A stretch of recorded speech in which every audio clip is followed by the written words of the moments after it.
명절의 중간이 되어 예수께서 성전에 올라가사 가르치시니 유대인들이 놀랍게 여겨 이르되, 이 사람은 배우지 아니하였거늘 어떻게 글을 아느냐?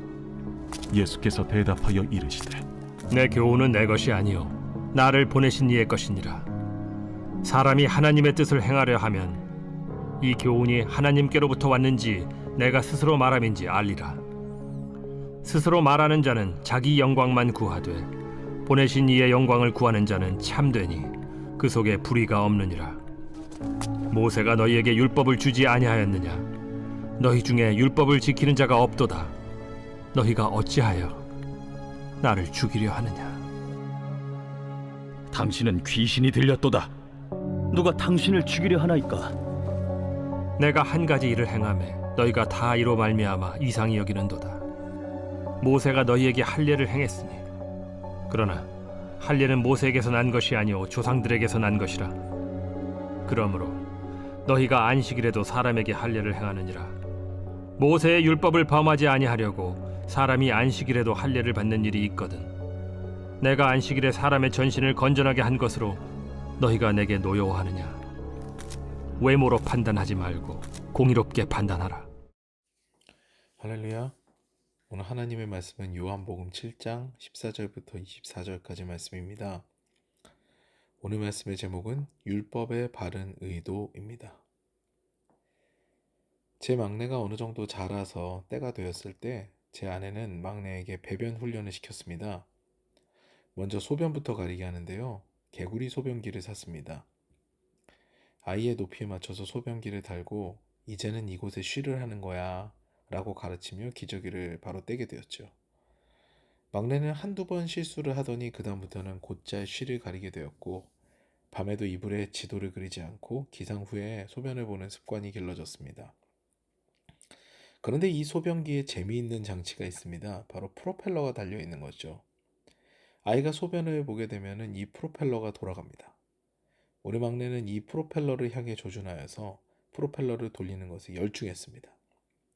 그 결과 소변도 가리게 되고 소변이 다른 곳으로 튀는 것도 방지하게 되는 효과를 갖게 되었죠. 누가 생각했는지 참 기가 막힌 아이디어입니다. 그런데 여러분, 율법이 바로 이런 효과를 가져옵니다. 율법이 우리에게 왜 주어졌습니까? 우리를 제한하기 위해서요? 에이, 결코 그렇지 않습니다.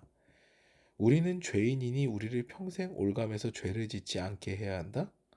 이것은 원죄론을 잘못 이해하고 있는 겁니다. 그래서 매튜 폭스라는 신학자는 그의 저서에서 오리지널 블레싱을 이야기합니다. 원복을 이야기하죠. 사람은 원래 복된 존재로 창조가 되었다라는 것입니다. 그러므로 율법은 죄인인 나를 고치기 위해서 존재하는 것이 아니라 원래 복된 존재인 내가 나의 형상을 찾아가기 위해 율법이 존재한다는 것이 맞습니다. 오늘 본문에서 예수님은 명절 중간에 성전에서 사람들을 가르치십니다.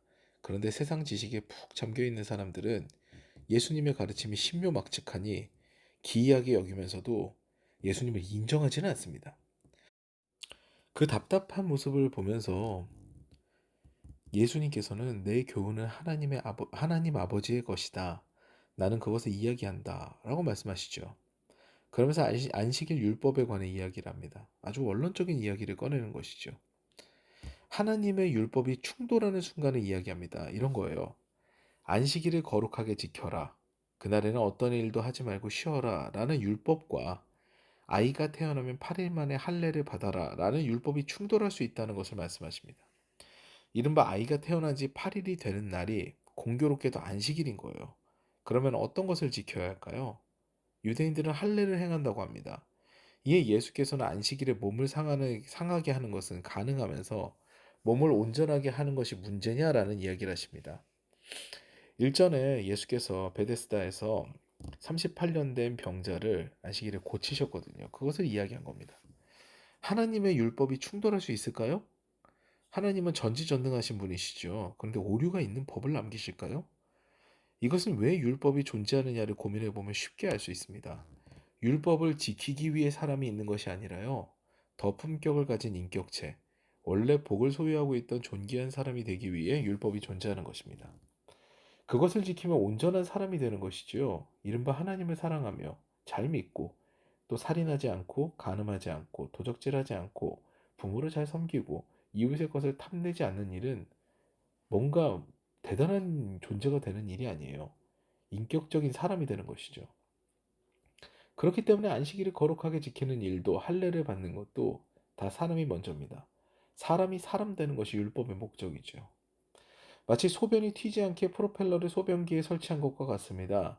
소변이 나오지도 않는데 물을 부어서 프로펠러를 일정한 시간에 돌리는 그런 어리석은 사람은 없을 거예요. 그런데 지금 본문의 유대인들은 율법에 사람을 맞추고 있는 거죠. 사랑하는 여러분, 하나님께서는 우리를 올가매시기 위해 율법을 주시지 않았습니다. 그저 사랑하셔서 우리가 인간답게 살도록 하시기 위해 율법을 주신 것이죠.